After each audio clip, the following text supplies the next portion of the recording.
Hello students, आज हम पढ़ेंगे ब्रेक और डिफ़ॉल्ट स्टेटमेंट हम किस प्रकार यूज़ कर सकते हैं आपके स्विच स्टेटमेंट के साथ। ब्रेक और डिफ़ॉल्ट स्टेटमेंट पढ़ने से पहले हम एक बार देख लेते हैं कि बेसिक्स स्विच स्टेटमेंट का स्ट्रक्चर क्या होता है। यहाँ पर आप सबसे पहले हम डेफिनेशन अगर देखें तो स्विच स्टेटमेंट आप यूज़ कब करते हो, जब आपके पास मल्टीपल चॉइसेस अवेलेबल होती हैं और मल्टीपल चॉइसेस में से अवेलेबल जो भी चॉइसेस होती हैं उसमें से आप एक चॉइस को एट अ टाइम सेलेक्ट करके आप सेट ऑफ स्टेटमेंट एग्जीक्यूट कराते हो, तो ये होता है स्विच। तो यहाँ पर आप देखिए हमने सिंटेक्स रिप्रेजेंट किया है। स्विच के अंदर आप एक एक्सप्रेशन जाता है। एक्सप्रेशन क्या होता है, जिसके थ्रू आप ये एक्सप्रेशन होता है जिसके थ्रू आप चॉइस रिप्रेजेंट करते हो। जो भी चॉइस आप एंटर करते हो इस एक्सप्रेशन में, इस स्विच के अंदर, उस चॉइस के बेसिस पर आपका जो भी चॉइस होती है कॉरस्पॉन्डिंगली आपका केस सिलेक्ट हो जाता है। सपोज़ आपने इंटीजर एक्सप्रेशन की वैल्यू 2 डाली तो आपका केस 2 सिलेक्ट होगा और केस 2 के अंदर जो भी आपने ब्लॉक या फिर सेट ऑफ स्टेटमेंट लिखे होंगे वो सारे के सारे एग्जीक्यूट हो जाएंगे। इसके बाद क्या होगा, जब आपके इस केस 2 के अंदर जो ब्लॉक है उसके सारे स्टेटमेंट एग्जीक्यूट हो जाएंगे, इसके बाद जो भी आपका नेक्स्ट केस सिक्वेंशियली अराइज हो रहा होगा आपके प्रोग्राम में, वो केस के अंदर आने वाले सारे के सारे स्टेटमेंट फिर से एग्जीक्यूट होंगे। ये प्रोसेस कब तक चलेगी, जब तक आप स्विच स्टेटमेंट के स्कोप के एंड तक नहीं पहुंच जाते। यहाँ पर एक डिफ़ॉल्ट स्टेटमेंट होता है जो कब काम करता है, जब आपका कोई भी केस मैच ना करे या फिर आप सिक्वेंशियली डिफ़ॉल्ट स्टेटमेंट तक पहुँचे। तो ये ब्लॉक एक्स जो कि डिफ़ॉल्ट स्टेटमेंट के अंदर आ रहे हैं, डिफ़ॉल्ट लेबल के अंदर आ रहा है, वो कब एग्जीक्यूट होगा, जब आप केस एन को एग्जीक्यूट करने के बाद डिफ़ॉल्ट पर पहुंचोगे तो ब्लॉक एक्स एग्जीक्यूट हो जाएगा। पहला कंडीशन ये है, या फिर दूसरी कंडीशन ये है, जो भी इंटीजर एक्सप्रेशन आपने पास किया है वो इंटीजर एक्सप्रेशन गिवन केसेस में से किसी से भी अगर मैच नहीं करता तो उस केस में आपका डिफ़ॉल्ट स्टेटमेंट एग्जीक्यूट हो। अब यहाँ पर हम बात करते हैं एक सिंपल से एग्जाम्पल की। सपोज़ यूज़र ने 2 डाला, int num is equal to 2, हमने नम को पास किया स्विच के अंदर, तो obviously case 2 will get selected. Case 2 के सिलेक्ट होने के बाद केस 2 के अंदर जो भी स्टेटमेंट लिखे होंगे वो एग्जीक्यूट हो जाएंगे। तो वैल्यू क्या प्रिंट होगी, केस 2 वैल्यू इज़ 2। इसके बाद मैंने बोला था फर्दर जितने भी केसेस आपके सीक्वेंशियली आते हैं वो सारे के सारे एग्जीक्यूट होते हैं बाय डिफ़ॉल्ट। तो यहाँ पर केस 3 वैल्यू इज़ 2 भी प्रिंट हो जाएगा। इसके बाद डिफ़ॉल्ट केस भी प्रिंट हो जाएगा क्योंकि ये सीक्वेंशियली आ रहा है। तो डिफ़ॉल्ट वैल्यू इज़ 2, ये 3 चीज़ें आपके प्रिंट हो जाएंगी अगर यूज़र ने चॉइस डाली थी 2। बट अगर हम चाहते हैं कि हमारा जो भी केस सिलेक्ट हो, जो भी यूज़र चॉइस डाले, सिर्फ उसी के अंडर आने वाले स्टेटमेंट एग्जीक्यूट हों और बाकी सारे के सारे केसेस जो भी सिक्वेंशियली सिलेक्टेड केस से बिलो आ रहे हैं या अबव हैं, जो भी हैं, जो भी रिमेनिंग केसेस हैं वो सारे एग्जीक्यूट ना हो, तो उसके लिए हम यूज़ कर सकते हैं एक स्टेटमेंट का जिसे कहते हो आप ब्रेक स्टेटमेंट। ब्रेक स्टेटमेंट अगर मैं ऐड करूँ जो हमने पुराना सिंटेक्स देखा था, तो आप किसी भी केस के अंडर सेट ऑफ स्टेटमेंट के एग्जीक्यूट होने के बाद ब्रेक स्टेटमेंट को इंट्रोड्यूस कर सकते हो।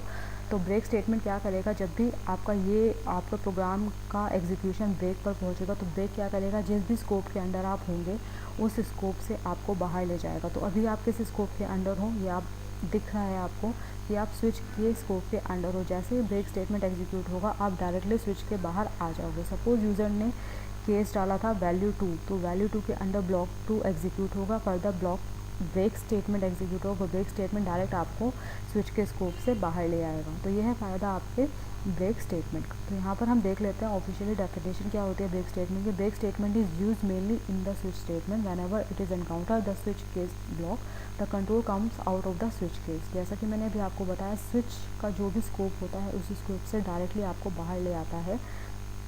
It is use to come out of the loop instantly. आपका जो ब्रेक स्टेटमेंट होता है उसका एक यूज़ ये भी होता है, अगर आप इसका यूज़ ब्रेक में करोगे तो करंट लूप से आपको डायरेक्ट बाहर ले आएगा। तो ब्रेक जहाँ भी आए, आप जिस भी स्कोप के अंडर हो, इनर मोस्ट स्कोप से आप डायरेक्ट बाहर आ जाते हो अगर आप किसका यूज़ करते हो, ब्रेक स्टेटमेंट का यूज़ करते हो। तो एग्जाम्पल देख लेते हैं। अभी हमने जो एग्जाम्पल देखा था उसमें क्या हो रहा था, num is equal to 2 initialize था।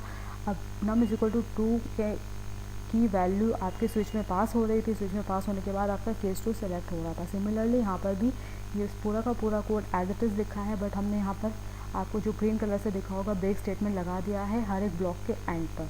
तो अब होगा क्या, जैसे ही आपका केस 2 सेलेक्ट होगा, केस 2 वैल्यू इज़ 2, ये स्टेटमेंट प्रिंट होगा, ये केस 2 के अंदर जितने भी सेट ऑफ स्टेटमेंट है वो सारे प्रिंट होंगे। उसके बाद हमने क्या किया है, एक ब्रेक इंट्रोड्यूस कर दिया। ब्रेक इंट्रोड्यूस करने का फ़ायदा क्या हुआ, जैसे ही आपका प्रोग्राम का कंट्रोल ब्रेक पर पहुंचेगा, केस 2 के अंदर सारे स्टेटमेंट एग्जीक्यूट हो चुके होंगे और डायरेक्ट ब्रेक के चलते ही आपका जो प्रोग्राम का कंट्रोल है वो कहाँ पर पहुंच जाएगा, आउट ऑफ द स्विच पहुंच जाएगा। तो इसका मतलब क्या है, रिमेनिंग केसेस जितने भी बचे हैं इंक्लूडिंग डिफ़ॉल्ट केस वो एग्जीक्यूट नहीं होंगे।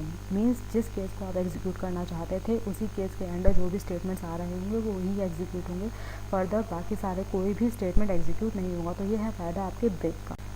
अब इसके बाद आता है डिफ़ॉल्ट स्टेटमेंट। डिफ़ॉल्ट स्टेटमेंट का यूज़ आप कब कर सकते हो, जब आपके पास एक कंडीशन हो कि आप कोई स्टेटमेंट या कोई मैसेज प्रिंट कराना चाहते हो यूज़र को, अगर यूज़र ने कोई रॉन्ग चॉइस डाली है तो उस केस में आप डिफ़ॉल्ट का यूज़ कर सकते हो, डिफ़ॉल्ट स्टेटमेंट का यूज़ कर सकते हो स्विच के अंदर। डिफ़ॉल्ट का यूज़ यही है, अगर आपकी जो भी गिवन चॉइस है उस चॉइस से कोई भी केस लेवल मैच नहीं हो रहा तो आप क्या करोगे, यूज़र को एक मैसेज थ्रो करोगे या कोई डिफ़ॉल्ट मैसेज प्रिंट करा दोगे। तो उसके लिए आप डिफ़ॉल्ट स्टेटमेंट का यूज़ कर सकते हैं। एग्जाम्पल से देख लेते हैं। सपोज़ हमने यहाँ पर लिखा था इंट आई इक्वल टू 5, आई की वैल्यू क्या है, इनिशलाइज हुई 5 से। तो यहाँ पर आप देखिए हमने कितने केसेस लिखे हैं, case 1, case 2, case 3 and case 4। अब आपको दिख रहा है ये जो यूज़र ने जो चॉइस डाली है स्विच के अंदर किसी भी केस से मैच नहीं हो रही। बट अगर मैं ये चाहती हूँ कि यूज़र को एक मैसेज डिस्प्ले कराऊँ कि तुमने गलत चॉइस एंटर की है या ट्राई अगेन लेटर, तो इसके लिए हम क्या लिख सकते हैं, डिफ़ॉल्ट स्टेटमेंट का यूज़ कर सकते हैं। डिफ़ॉल्ट स्टेटमेंट का सिंटैक्स वही है, आपको डिफ़ॉल्ट कीवर्ड लिखना है, जैसे आप लेबल में लगाते हैं कॉलन लगाना है और उसके अंदर जो भी ब्लॉक ऑफ स्टेटमेंट आप लिखना चाहो वो आप लिख सकते हो। तो ये है फ़ायदा आपके डिफ़ॉल्ट स्टेटमेंट का। तो आउटपुट यहाँ पर क्या आ जाएगी, डिफ़ॉल्ट। इसके अंदर आप कुछ भी लिख सकते थे कि try again later, you have entered wrong choice, ठीक है, या केस डजंट मैच, जो भी आप चाहो आप देने का, जिसे कहते हो आप ब्रेक स्टेटमेंट। ब्रेक स्टेटमेंट अगर मैं ऐड करूँ जो हमने पुराना सिंटैक्स देखा था, तो आप किसी भी केस के अंडर सेट ऑफ स्टेटमेंट के एग्जीक्यूट होने के बाद ब्रेक स्टेटमेंट को इंट्रोड्यूस कर सकते हो। तो ब्रेक स्टेटमेंट क्या करेगा, जब भी आपका प्रोग्राम का एग्जीक्यूशन ब्रेक पर पहुंचेगा तो ब्रेक क्या करेगा, जिस भी स्कोप के अंडर आप होंगे उस स्कोप से आपको बाहर ले जाएगा। तो अभी आप किस स्कोप के अंडर हो ये आप दिख रहा है आपको कि आप स्विच के स्कोप के अंडर हो। जैसे ही ब्रेक स्टेटमेंट एग्जीक्यूट होगा आप डायरेक्टली स्विच के बाहर आ जाओगे। सपोज यूज़र ने केस डाला था वैल्यू 2, तो वैल्यू 2 के अंडर ब्लॉक 2 एग्जीक्यूट होगा, further block break statement execute होगा। ब्रेक स्टेटमेंट डायरेक्ट आपको स्विच के स्कोप से बाहर ले आएगा। तो यह है फ़ायदा आपके ब्रेक स्टेटमेंट का। यहाँ पर देखिए x को 4 से इनिशियलाइज़ किया है, 4 से इनिशियलाइज़ करने के बाद x की वैल्यू पास की, तो स्विच में क्या पास हुआ 4। अब यहाँ पर देखिए केस 1 भी मैच नहीं हो रहा, केस 2 भी मैच नहीं हो रहा। तो आपके अकॉर्डिंग क्या प्रिंट होना चाहिए, default choice other than 1 and 2, ये प्रिंट होगा और उसके बाद ब्रेक हो जाएगा। तो आउटपुट क्या आएगा, चॉइस अदर देन 1 एंड 2। क्योंकि आपने यहाँ पे ब्रेक स्टेटमेंट लिखा है तो ये स्टेटमेंट एग्जीक्यूट होते ही ब्रेक क्या करेगा, आपको लूप जो भी आपका स्विच का स्कोप है उससे बाहर ले आएगा। तो सिर्फ वैल्यू क्या प्रिंट होगी, चॉइस अदर देन 1 एंड 2। अगर यहाँ पर ब्रेक ना होता तो डिफ़ॉल्ट स्टेटमेंट एग्जीक्यूट होने के बाद सिक्वेंशियली आपके प्रोग्राम का कंट्रोल केस 1 पे जाता, प्रिंटअप स्टेटमेंट चलता और आपका एक और मैसेज प्रिंट हो जाता, चॉइस इज़ 1। तो ये है आपका ब्रेक का फ़ायदा जो आपको स्कोप से बाहर ले आता है। अगर ब्रेक नहीं लगा हो तो सिक्वेंशियली जितने भी केसेस आएंगे वो सारे के सारे भी एग्जीक्यूट होंगे आपके स्विच के अंदर, ये चीज़ याद रखिएगा। तो ब्रेक लगाना कब ज़रूरी है कब नहीं ज़रूरी है ये आपकी चॉइस है, जो भी आपका प्रोग्राम गिवन है उसके अकॉर्डिंग आप डिसीजन ले सकते हो। यहाँ पर देखिए नेक्स्ट प्रोग्राम, यहाँ पर केस 1 लिखा है, ब्रेक लिखा है, केस 2 लिखा है। अब यहाँ पर आप देखिए case x is equal to 2, case 1 और केस 1+1, ये आप लिखोगे तो ये किससे इवैल्यूएट होगा, 1+1 2 से इवैल्यूएट होगा। तो प्रिंट क्या हो जाएगा, चॉइसेस 2। तो आप केस लेबल इस तरह से सिंपल अरिथमेटिक एक्सप्रेशन की फॉर्म में भी रिप्रेजेंट कर सकते हो, इससे कोई एरर जनरेट नहीं होता। Next statement next piece of code आपको दिखाई दे रहा होगा। इसमें क्या किया है हमने, दो वेरिएबल लिया I and J for I is equal to 0, I less than equal to 2, I plus plus. तो इनिशियली आई की वैल्यू 0 होगी और जे की वैल्यू होगी 0। और इसके अंदर हमने क्या लिख दिया, break. J is equal to 1 के लिए भी ब्रेक लिखा है, जे इज इक्वल टू 2 के लिए ब्रेक लिया है। दैट मीन्स ये इनर लूप कुछ भी काम नहीं करेगी। तो आई इज इक्वल टू 0 के लिए आई की वैल्यू 0 प्रिंट हो जाएगी, J is equal to I is equal to 1 के लिए 1 प्रिंट हो जाएगा and I is equal to 2 के लिए 2 प्रिंट हो जाएगा। क्योंकि ये इनर लूप कुछ भी काम नहीं कर रही तो इसका कोई भी सिग्निफिकेंस यहाँ पर नहीं है। ये सिग्निफिकेंस क्यों नहीं है, just because of this break statement. तो वैल्यू क्या प्रिंट होगी, 0 1।